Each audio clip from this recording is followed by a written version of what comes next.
Hello hello, मैं हरीश शंकर गंगवार। आज के लेक्चर में हम बता रहे हैं, आपको कुछ क्वेश्चन सॉल्व करवा रहे हैं।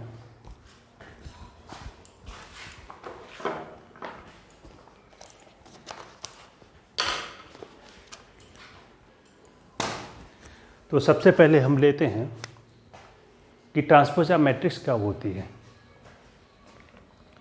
Definition of transpose of matrix.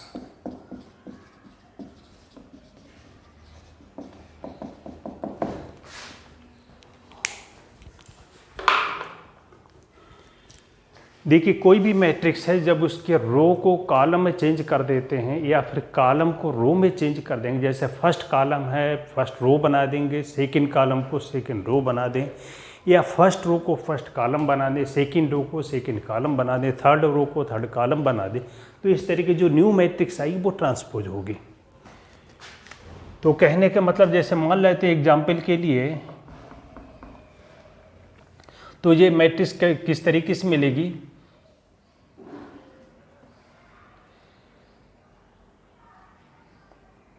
Matrix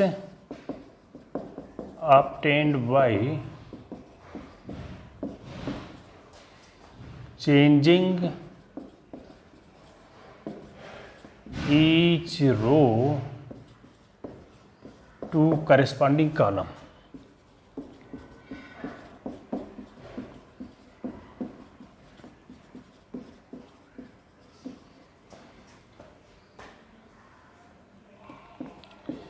is called, उसको कहेंगे ट्रांसपोज ऑफ मैट्रिक्स।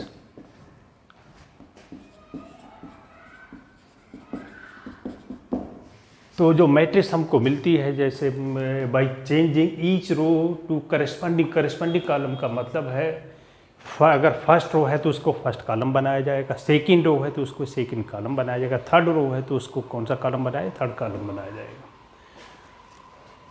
इसकी डेफिनेशन पहले बता चुके हैं। जैसे मान लेते हैं एग्जाम्पल के लिए, ए की वैल्यू मान लें कि 1 2 3 4 5 6 7 8 9 है। अब इसको हमको ट्रांसपोज करना है, तो इसका ट्रांसपोज को या डैश लिखते हैं या टी लिख देते हैं, तो ये हो जाएगा 1 फर्स्ट रो है, इसको फर्स्ट कॉलम बना दिया, सेकेंड रो को हमने सेकेंड कॉलम बना दिया, थर्ड रो को थर्ड कॉलम बना दिया। तो इस तरीके से ये होगी, क्या होगी, ट्रांसपोज ऑफ मैट्रिक्स हो जाएगी। अब इसके बाद में एक डेफिनेशन आती है कि skew matrix and skew symmetric and symmetric matrix क्या होती है।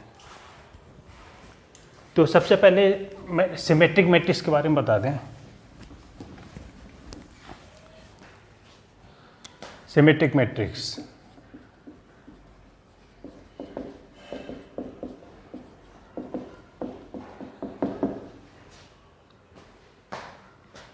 जब किसी मैट्रिक्स को ट्रांसपोज करते हैं, ट्रांसपोज करने पर मैट्रिक्स में कोई चेंज ही नहीं होता है, तो ऐसी मैट्रिक्स को हम कहते हैं सिमेट्रिक मैट्रिक्स।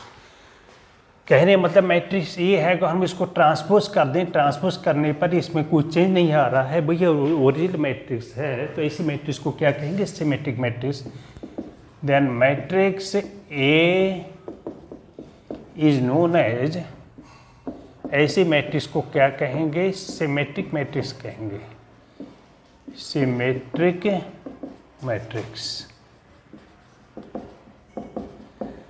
एग्जाम्पल के लिए ए की वैल्यू मान लेते हैं 1 2 3 2 3 4 5 5 6। अब इसको हम अगर ट्रांसपोज कर रहे हैं तो फर्स्ट रो को चेंज करेंगे फर्स्ट कॉलम में, सेकंड रो में 2 4 5 इसको सेकंड कॉलम बना देते हैं, थर्ड रो है इसको हम थर्ड कॉलम बना दें। ऐसा करने पर देख रहे हैं इस मैट्रिक्स में कोई चेंज नहीं हो रहा है। ये इस मैट्रिक्स में कोई चेंज नहीं है, तो ए डैश इक्वल टू ये है, इसका मतलब है ये मैट्रिक्स हो गई हमारी सिमेट्रिक मैट्रिक्स।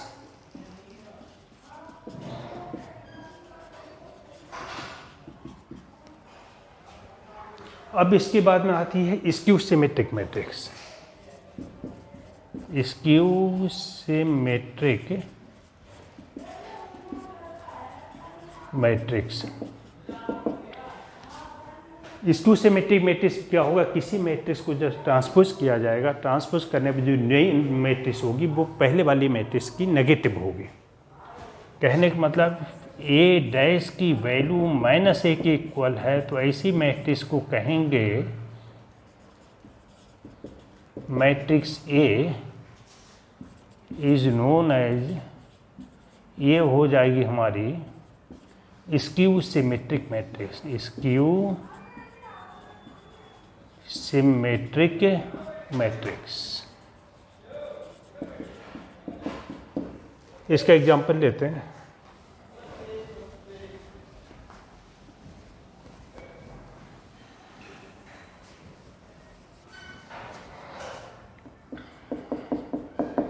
ए की वैल्यू मान लेते हैं 0 2 3 -2 -3 0 4 -4 और फिर 6 0।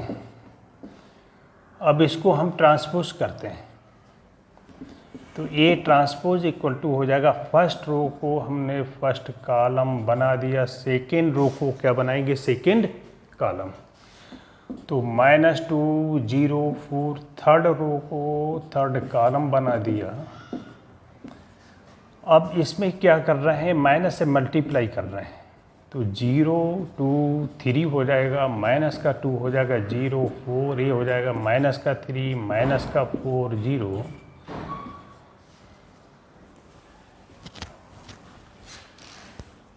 तो ये मैट्रिक्स देख रहे हैं, ये फिर से ओरिजिनल मैट्रिक्स की इक्वल हो गई, ए डैश की वैल्यू -a की इक्वल हो गई, तो ये मैट्रिक्स हो गई skew symmetric matrix. A is skew symmetric matrix. Symmetric matrix है, उसको हिंदी में कहते हैं सममित अभिव्यु। स्क्यू सिमेट्रिक मैट्रिक्स को कहेंगे विषम सममित अभिव्यु। तो सिमेट्रिक है, इसका हिंदी मीनिंग हो गया सिमेट्रिक सममित अभिव्यु, सममित अभिव्यु। स्क्यू सिमेट्रिक मैट्रिक्स, जहाँ स्क्यू लग जाएगा वहाँ विषम हो जाएगा। सिमेट्रिक, इसका मतलब हो जाएगा विषम सममित, सममित।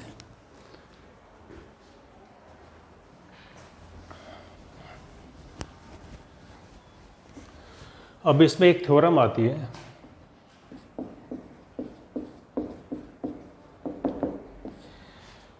थ्योरम ये है, every prove that every square matrix, every square matrix can be represented uniquely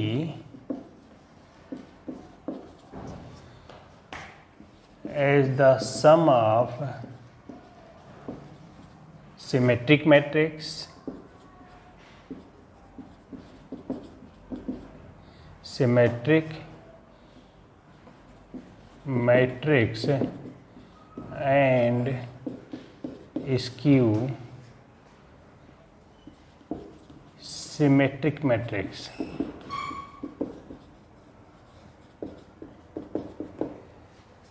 Prove that every square matrix can be represented uniquely as the sum of symmetric matrix and skew symmetric matrix। ये prove करना है कि every square matrix, प्रत्येक square matrix को, प्रत्येक वर्ग अभिव्यक्ति को आप रिप्रेजेंट कर सकते हैं यूनिकली, अद्वितीय रूप से।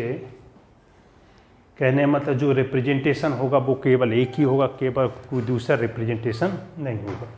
As the sum of symmetric matrix, एक मैट्रिक्स होगा सममित होगी और दूसरी विषम सममित अभिव्यक्ति होगी, और ये जो रिप्रेजेंटेशन होगा ये यूनिकली होगा, कोई दूसरा रिप्रेजेंटेशन पॉसिबल नहीं है।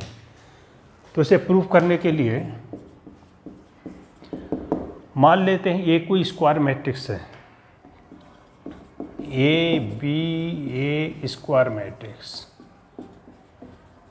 मान लिया कि ए कोई क्या है, एक वर्ग अवयव है।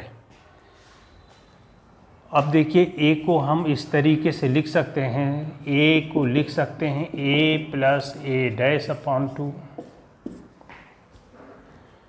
प्लस में ए माइनस ए डैश अपॉन 2।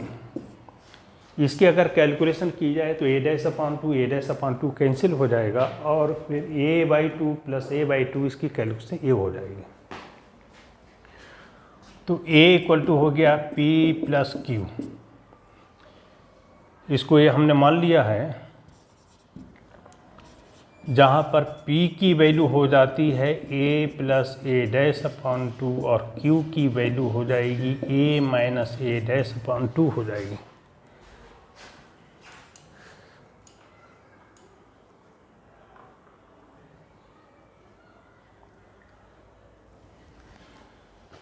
अब इसमें देखिए आपको प्रूव करना है, जो स्क्वायर मैट्रिक्स है इसको हम दो मैट्रिक्स के सम के फॉर्म में लिख रहे हैं। पहली मैट्रिक्स P आ रही, दूसरी मैट्रिक्स Q। आपको ये प्रूव करना है कि पहली मैट्रिक्स होगी आपकी सिमेट्रिक, दूसरी होगी इसकी सिमेट्रिक। तो सिमेट्रिक निकालने के लिए इसका ट्रांसपोज कर रहे हैं। इसका ट्रांसपोज निकालने के लिए a प्लस ए डैश, और ट्रांसपोज हमेशा मैट्रिक्स का निकलता है, नंबर का नहीं निकलता है, नंबर वैसे ही आप रखा रहेगा। अब इसमें लिख रहे हैं पहले का ट्रांसपोज फिर दूसरे का ट्रांसपोज अपॉन में 2। पी डैश की वैल्यू हो जाएगी ए डैश। जब दो बार ट्रांसपोज किया जाएगा तो फिर से उसी मैट्रिक्स में पहुंच जाएंगे।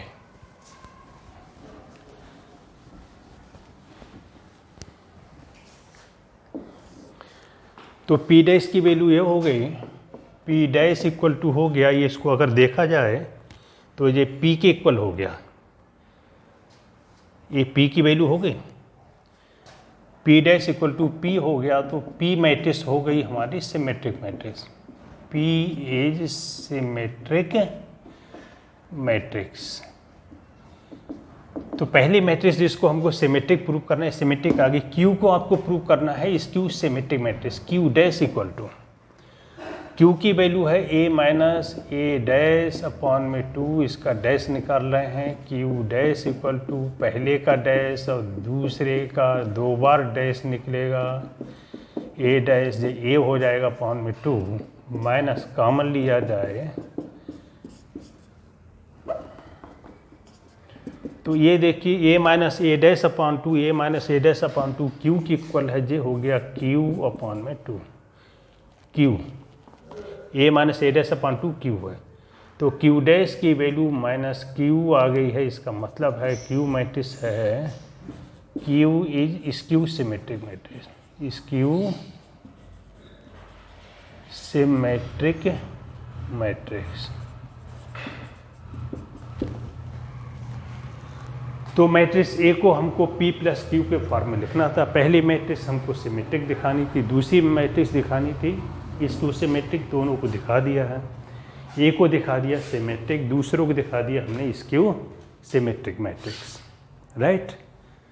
अब हमको दिखाना है कि ये यूनिकली है, कहने मतलब ये जो रिप्रेजेंटेशन है ए प्लस पी क्यू, जहाँ पी की वैल्यू ये आ रही है ए प्लस ए डैश अपॉन 2, क्यू की value A minus A dash upon 2, representation के यही है। ये नहीं ए प्लस ए डैश अपॉन में 3 आ जाए या 2a प्लस ए डैश यहाँ पर 2a माइनस ए डैश आ जाए। ये रिप्रेजेंटेशन होगा, केवल यही है, कोई दूसरा रिप्रेजेंटेशन पॉसिबल नहीं है। तो अब इसके बाद यूनिकली वाले पार्ट पे आते हैं। यूनिकली में दिखाना है जो रिप्रेजेंटेशन है जिसको P प्लस क्यू के फॉर्म में हमको लिखना है, केवल यही एक रिप्रेजेंटेशन पॉसिबल है। तो मान ले रहा है कि एक नहीं दूसरा भी है, लेट मान लिया दूसरा रिप्रेजेंटेशन भी संभव है, let another representation is A equal to R minus S मान लिया, वहाँ पर ए आर प्लस एस, जहाँ वहाँ पर पी प्लस क्यू, यहाँ पर आर प्लस एस। आर की वैल्यू दूसरी होगी, एस की वैल्यू दूसरी आएगी, ये नहीं आएगी। चलिए ये नंबर इक्वेशन हो गया सेकंड। जहाँ पर आर की वैल्यू कैसी होनी चाहिए, सिमेट्रिक होनी चाहिए, और एस कैसा होना चाहिए, स्क्यू सिमेट्रिक होना चाहिए, स्क्यू सिमेट्रिक।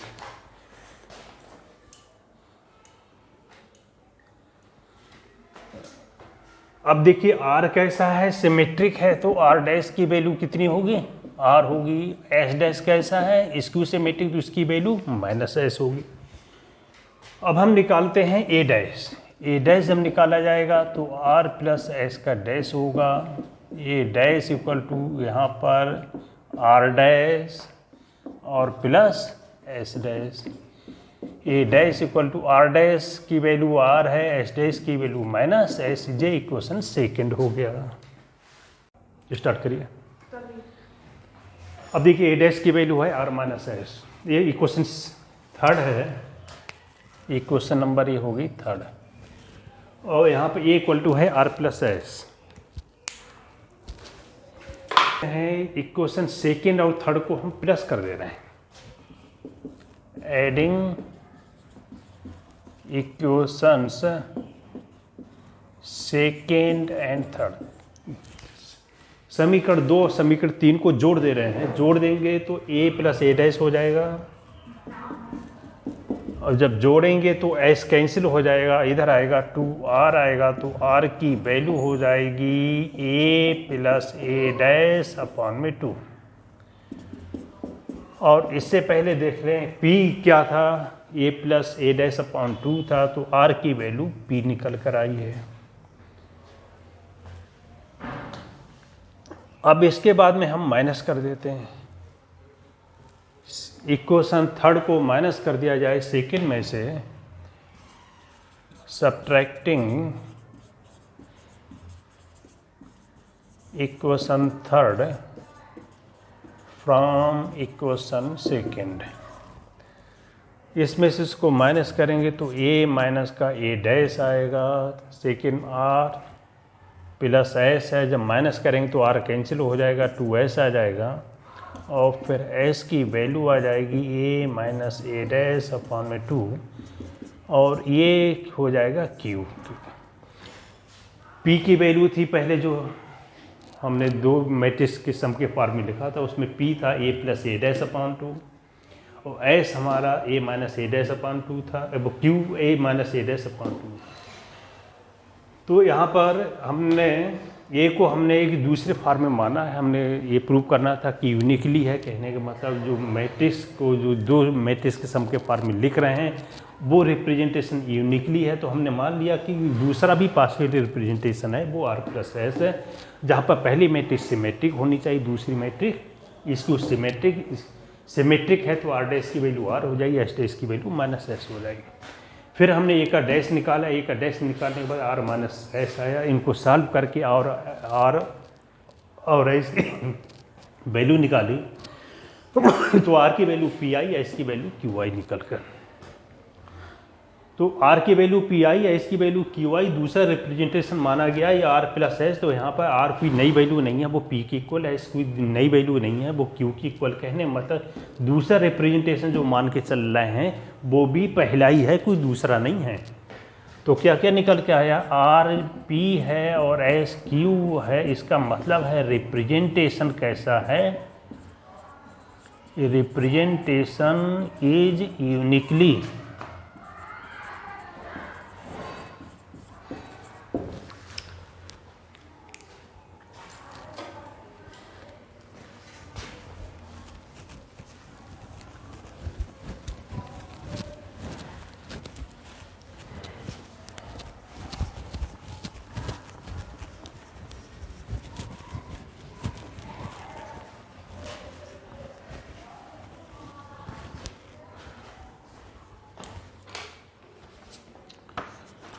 अब इसके बाद तो कुछ क्वेश्चन ले रहे हैं इसी बेस पे।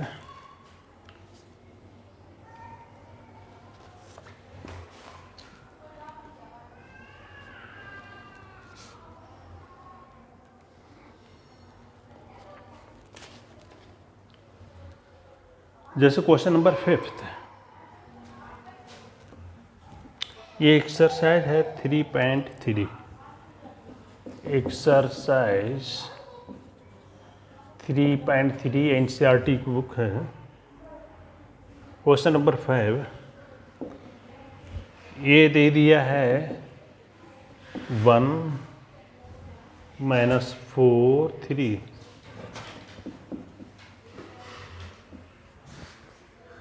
और बी है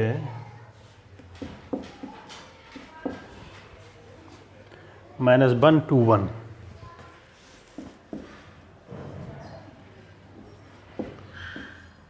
तो हमको ये प्रूव करना है कि वेरीफाई दैट, इसकी सत्यता की जांच करनी है। ए की वैल्यू लिखी 1 -4 3 और बी की वैल्यू लिखी -1 to 1। अब इनकी मल्टीप्लाई करते हैं। पहले इसकी फर्स्ट रो ले लेंगे और इसके फर्स्ट कॉलम को मल्टीप्लाई करेंगे। फर्स्ट रो से सेकंड कॉलम, फर्स्ट रो से थर्ड कॉलम, और फर्स्ट रो में लिखते चले जाएंगे। फर्स्ट रो से फर्स्ट कॉलम -1 आएगा, 1 की मल्टीप्लाई 2 से 2 हो गया, 1 की मल्टीप्लाई 1 से। जब इसके फर्स्ट कॉलम मल्टीप्लाई करेंगे तो फर्स्ट कॉलम में, सेकंड कॉलम को मल्टीप्लाई करेंगे सेकंड कॉलम में, थर्ड कॉलम मल्टीप्लाई करेंगे थर्ड। अब सेकंड रो ले रहे हैं फर्स्ट की, सेकंड रो से लिखना शुरू कर रहे हैं। फर्स्ट कॉलम को मल्टीप्लाई किया, सेकंड को मल्टीप्लाई किया, अब इसके बाद -3 6 और फिर 3। ये वैल्यू आ गई हमारी ए बी की। अब इसके बाद में हमको क्या निकालना है, ए बी डैश निकालना है। ए बी, अब देखिए ए बी डैश, डैश का मतलब इसका ट्रांसपोज करना है, तो फर्स्ट रो को चेंज कर देंगे कॉलम में, फर्स्ट कॉलम में, सेकेंड रो को चेंज करेंगे सेकेंड रो को सेकेंड कॉलम में, और थर्ड रो को चेंज करेंगे थर्ड कॉलम में। ये तो हमारे लेफ्ट हैंड साइड की कैलकुलेशन हो गई। अब बी डैश और फिर ए डैश की वैल्यू निकालेंगे। आप बी डैश देखिए, बी की वैल्यू है ये, जब इसका डैश करेंगे तो -1 to 1, ये बी डैश हो गया। ए डैश 1 -4 फर्स्ट कॉलम है, फर्स्ट रो में चेंज हो जाएगा। अब इसकी मल्टीप्लाई करते हैं, फर्स्ट रो से फर्स्ट कॉलम, ये 4 हो जाएगा, -3 2, ये -8 6 1 -4 और 3। अब ये देखते हैं जो हमारे सेकंड में आ गया। अब ये क्वेश्चन फर्स्ट और सेकंड से देख रहे हैं, ये दोनों वैल्यू सेम हैं या अलग हैं? बिल्कुल सेम है। तो from equation first and second से देख रहे हैं, A B dash equal to B dash A dash, ये वेरीफाई हो गया। अब इसके बाद हम नेक्स्ट क्वेश्चन पे आ रहे हैं।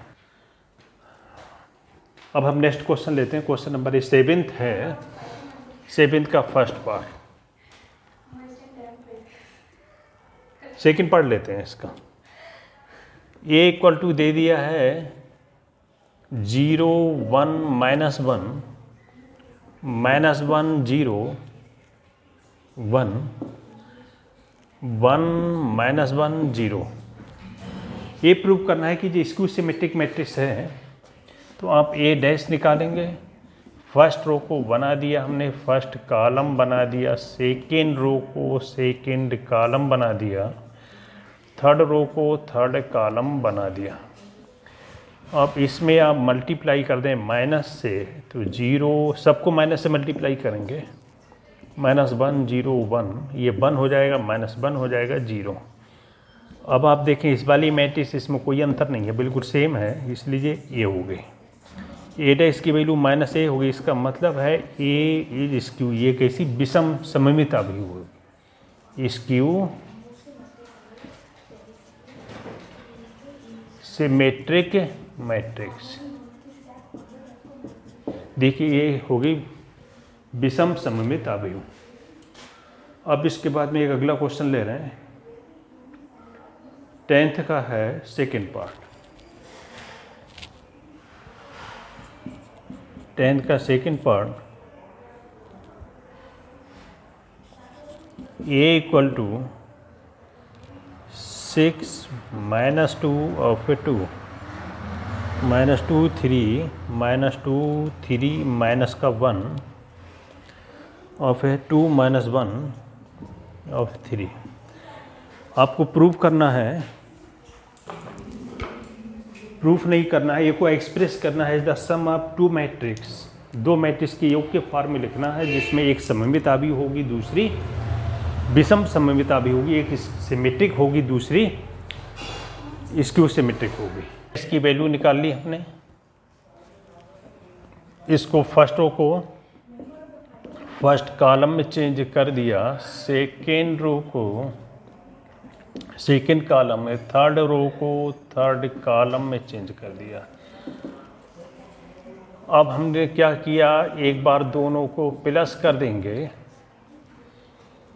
ए की वैल्यू है 6 minus 2 and 2 minus 2 3 and minus का 1 और 2 माइनस 1 3।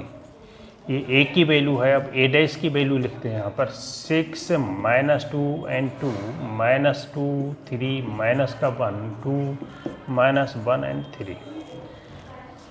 ए प्लस ए डैश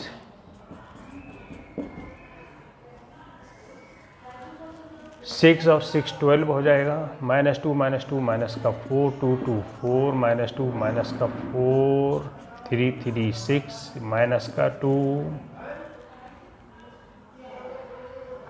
और ये 4 हो गया, माइनस का 2 हो गया, 6 हो गया। तो a plus A dash upon में 2,